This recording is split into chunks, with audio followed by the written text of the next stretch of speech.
Question de Monsieur Emmanuel Mandon, Monsieur le ministre d'État, ministre de l'Intérieur.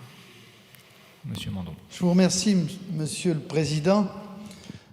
Monsieur le ministre, vous allez peut-être trouver la question anodine, et pourtant, si nous discutons avec nos concitoyens, nous nous rendrons vite compte à quel point le sujet du démarchage, voire du harcèlement téléphonique, a pris une ampleur sans précédent dans notre pays. Tant et si bien que des conséquences parfois insoupçonnées, même désastreuses, ont pu émerger. Et c'est d'ailleurs pourquoi nous avons adopté ici même jeudi dernier un texte que nous l'espérons, permettra de lutter contre ce phénomène. Alors, je voudrais vous parler de ces numéros des services d'urgence de secours qui correspondent au 17, au 18, au 112, au 197. Numéros qui, lorsqu'ils ont été sollicités, utilisent depuis le 1er octobre 2024, pour le rappel des personnes les ayant contactés, un seul numéro, un numéro unique, le 0800 112 112.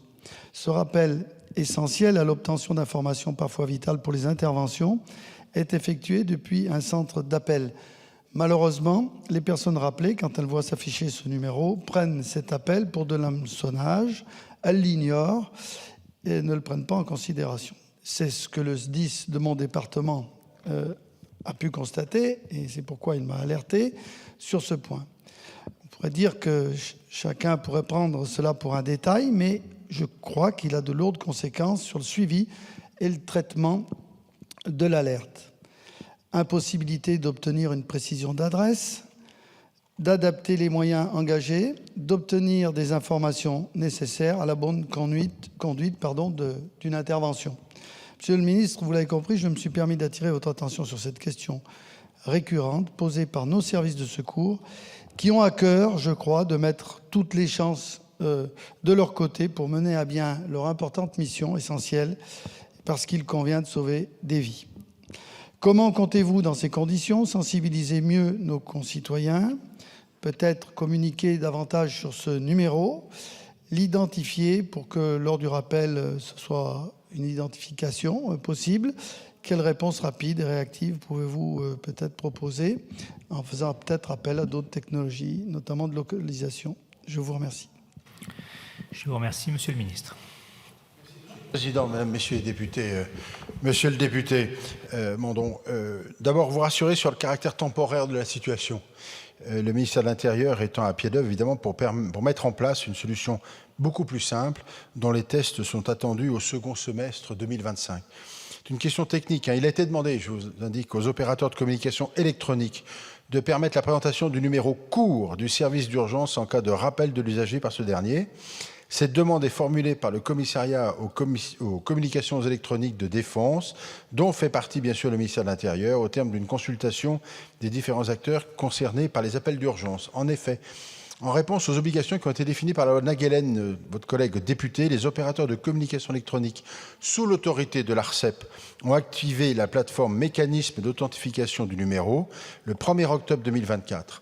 Cette technologie permet de vérifier l'authenticité des numéros de téléphone dans les communications et donc de réduire les risques de fraude et d'usurpation des usagers.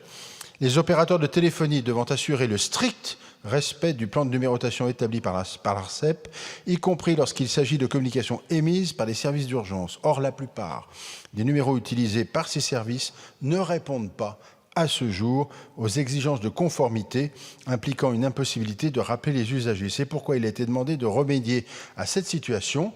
Des contraintes techniques se posent pour les opérateurs de téléphonie, nécessitent une année environ de mise en œuvre. Les travaux ont à ce jour bien avancé, les tests sont programmés au cours du deuxième trimestre 2025, donc très bientôt.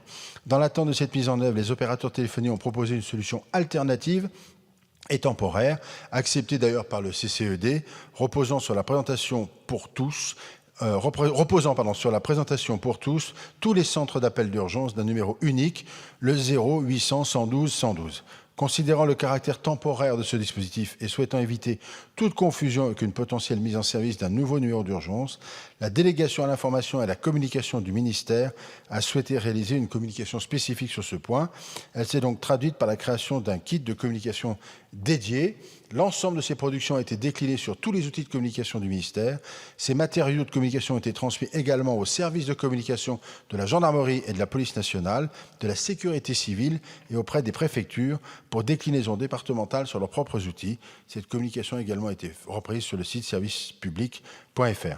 Voilà la réponse la plus précise que je peux vous faire, monsieur le député, au moment où je m'exprime devant vous, mais les choses devraient aboutir ou avancer en tous les cas au cours du deuxième trimestre. Merci. Je vous remercie. Monsieur Mandon. Je vous remercie, monsieur le ministre. Je suis très sensible à toutes les précisions que vous nous apportez et qui montrent d'ailleurs la complexité de ce petit dossier et qui a pourtant toute son importance. Et je sais en plus que le gouvernement et vous-même, vous êtes attentifs aux questions de sécurité publique, secours aux personnes, et nous en avons bien besoin. Et d'ailleurs, les derniers événements que nous avons pu connaître sur l'ensemble de nos territoires, malheureusement, les aléas, notamment climatiques, montrent qu'il y a nécessité d'être efficace. Une efficacité pour les secours, et donc je vous remercie de ces précisions et j'espère que tout cela rentrera dans l'ordre. Merci.